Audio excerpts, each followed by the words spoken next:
Ignition sequence start. 6, 5, 4, 3, 2, 1, 0. My name is Bill Moore. I'm the Chief Operating Officer here at the Kennedy Space Center Visitor Complex. And today is a pretty special day for us, so thanks for everybody for coming out and joining us. As you can see from the background, we've made a lot of progress from over a year ago when we broke ground to build a new home for Space Shuttle Atlantis. We've come a long way since then. And today is another milestone in the process, from groundbreaking to building the building to topping it off and to getting towards the grand opening date. We want to reveal today the grand opening date and also show you the logo and the name for the new home for Atlantis. Before I do that, I want to introduce the president of Delaware North Parks and Resorts, Rick Abramson, who's joined us today. Rick's an old friend of NASA and of the visitor complex. He's been here before. In fact, he was here in the original contract that Delaware North signed with NASA and started working on the Saturn V building, which today is an icon for all of our visitors from around the world. So he's here again today to lead our team in this collaborative effort with NASA as we open Space Shuttle, again, as a momentous tour stop and a part of the history of NASA that we're pleased to share with folks. Rick recently became president of Delaware North Parks and Resorts after heading the Sports Service Division for most of the last decade. He has a lifelong career with Delaware North, included president and chief operating officer of this complex, and his work was so highly thought of by NASA that he was awarded a Public Service Medal, which is the agency's highest achievement award for a non-governmental employee. In 2002, Rick was named, and he got the honor of receiving the Kurt Debus Award from the National Space Club, again for the role in educating and inspiring visitors from around the world to see and understand what NASA does in spaceflight. So it's my pleasure today to introduce Rick Abramson and put this all in perspective and announce when we're going to open the doors. So Rick.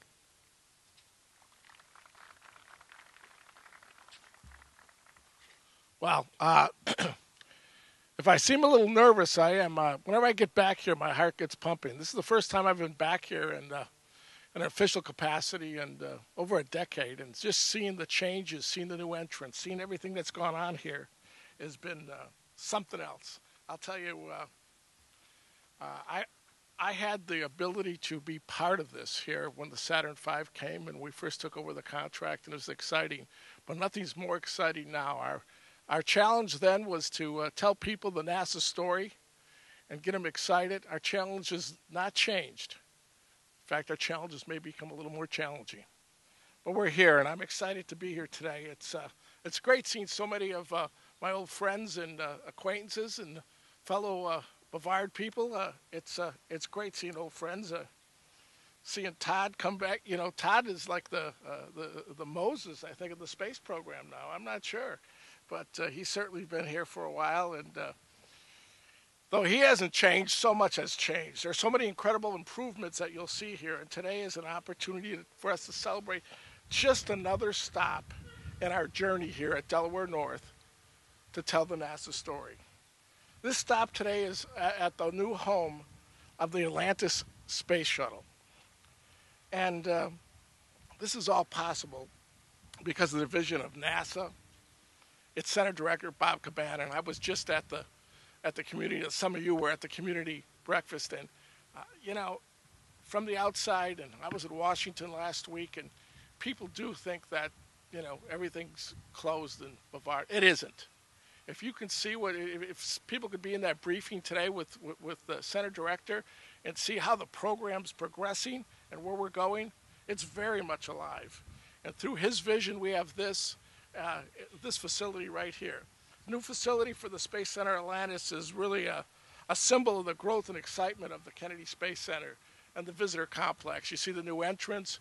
You remember we had the shuttle ride experience, and now we have this. And I just toured the inside of it. The present is wrapped, but it's a hell of a gift here. I'll tell you what, this is going to be a heck of a gift for the whole Space Coast and for all the space people here. It's a monumental transformation that's happened here in the 18 years. And Todd might remember, some of you might remember, it was a red tour and a blue tour and a kind of a dusty Saturn V that was sitting out in front of the VAB when I said, is that a real rocket? And they told me yes. And when we took that rocket and refurbished it, and it was loaded with different things and things growing out of it, things around it, and moved it over, it was a new beginning. Well, this is another new beginning. The Atlantis exhibit is an immersive environment, as it was at the Saturn V. People here will have an opportunity to get closer to this real, live space artifact than ever before, than any other place. With this connection comes a greater understanding and appreciation of the 30-year history of the space shuttle. 30 years and some amazing things that will inspire people for the future. It really gives me great pleasure to announce the opening date for the Space Shuttle Atlantis experience here.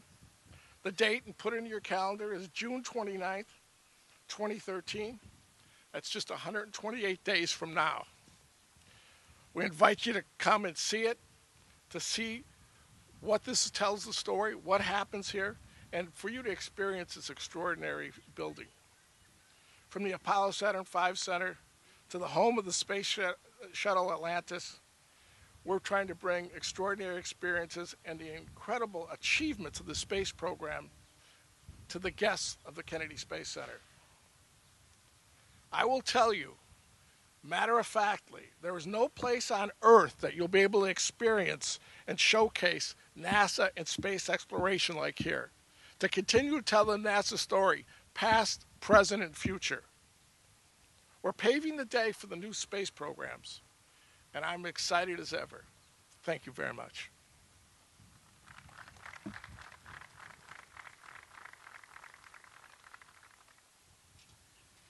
Thanks, Rick. Thanks very much for that. The challenge for us now is to figure out what to call this place behind us, and it's great to have Rick back, part of Delaware North and part of the Kennedy Space Center complex again.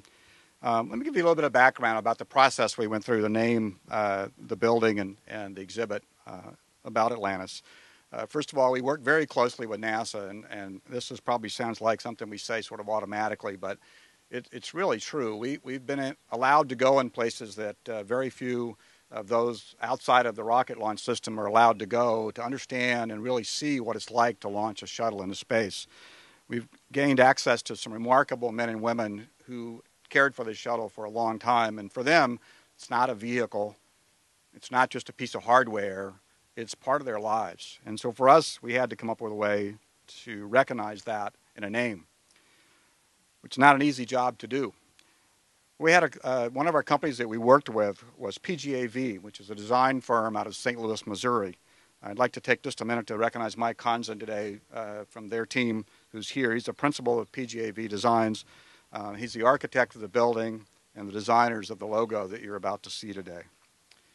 We went through literally hundreds of name combinations for this, and it was interesting that we looked at them all, and all of them had somewhat of a similar theme. First of all, we had to figure out a way to convey to the public around the world, what does Atlantis stand for? And it stands for a remarkable program. It stands for a vehicle never unlike flown before in space, and it may be a long time before we see something like it again. It's a very interesting history. It's a very rich history, and there are a lot of people involved. Not only those who flew her, but those who supported her and built her. And it's a real honor to be able to do that today. The name should convey some sense of emotion that we all feel when we rolled Atlantis in the building and we watched her lift off the last time and when she stopped after she finished STS-135. It should evoke a sense of place, of people that people understand when they say, well, I'm going to go see this exhibit. People will say, well, what was it like? We want people to understand that. But the name should be simple. These days we see a lot of creativity in names, and sometimes simple gets the word across the best. So there were three words that kept coming up in all of the logo work. These are not hard words. Space, it's a very simple word, but yet conveys so much. A shuttle. You can do orbiters and you can do OV-104s, but the reality is, to a lot of people around the world, it's a shuttle. And then the name of the vehicle itself, Atlantis. And so we put all those words and try to figure out what to call it, and it's very simple. It honors the soul of what it is. and it will be simply called Space Shuttle Atlantis. For the logo you're about to see, it represents what the Space Shuttle program is all about. Try to some way capture the fiery entry of the shuttle's return to Earth, the flame and smoke when it leaves Earth. The tiles behind us have symbolized the heat protection that the vehicle had, the iconic silhouette of an orbiter on pad, and we're going to use that to outline the A in Atlantis. The NASA insignia, which is one of the most well-known logos around the world, is a reminder of the pride and the patriotism of America's space program. You'll also see the words from the Kennedy Space Center paying tribute to the launch site of each of the Space Shuttle program's 135 missions spanning more than 30 years. So without any further ado, I'd like to ask Space Shuttle astronaut John McBride and Rick Abramson to come up and help us unveil the logo.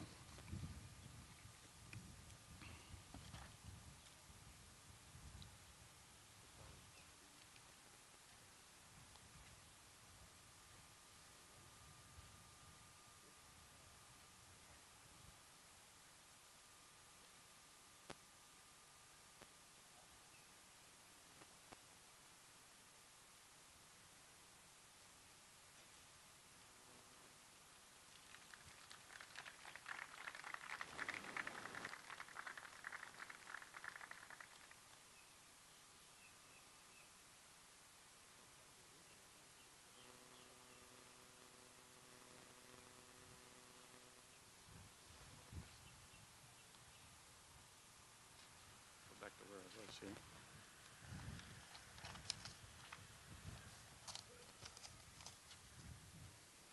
So I'd like to thank again the PGAV team and all of our folks at Delaware North for helping develop a logo that's both monumental and patriotic, featuring Atlantis as the centerpiece.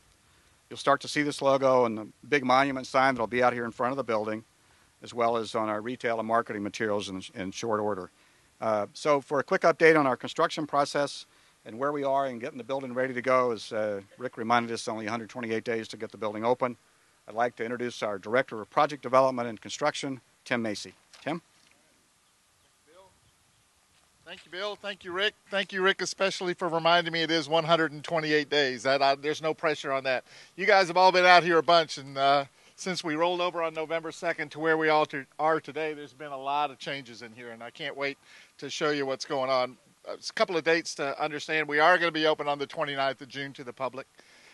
We've got an opportunity here in the next couple of weeks to start construction over here on my left. We start construction of the ETSRB replica versions. That will be 186 feet 11 and 1/16 inches tall, plus a little, so it'll probably come up at about 190 feet. It's going to be pretty spectacular. A company called Penwall out of California is helping us with that. We've said a lot of times that we're using a lot of local suppliers and vendors and subcontractors. Again, Whiting Turner's our general contractor here. Nazel out of Orlando, BRPH, again, PGAV, who's helped us. BRPH is our firm that helps us with engineering, etc. So we're very happy about that. One of the next big timeline for us, of course, is we'll continue on construction, and we're pretty much almost 24 hours a day working here, probably 20 hours right now because we're doing a lot of painting at night. But in May, mid-May, what we'll do is we'll peel away the plastic that encases Atlantis right now. We'll peel that away. Everything will be all dusted off, and we'll open the payload bay doors. And that'll take us about 5 weeks to complete and puts us into mid-June. And by that time, this will also be constructed and ready to go somewhere around the 17th of June right now. I've had the opportunity to go to Nazel, the exhibit company, and work with Mousetrap out of California to work on the content of the theater and the shows that are here. It's really fantastic, and I think you're going to be very happy with it when you see it. We've got Gardley out of Apopka Island area that's putting together the Hubble Telescope as well, and that looks fantastic. So we're well on our way. We're very happy with construction on time. Don't really foresee any issues about opening on the 29th, and we're happy to be here. I can take any questions on construction that you have right now, and then I'll turn it back over to Andrea. Any construction questions? Yeah, we're working on that. It's we're within budget. It's kind of a number we kind of hold on to here till we get it all put together. We're saying it's a $100 million project total, all up. That includes moving the orbiter over here as well.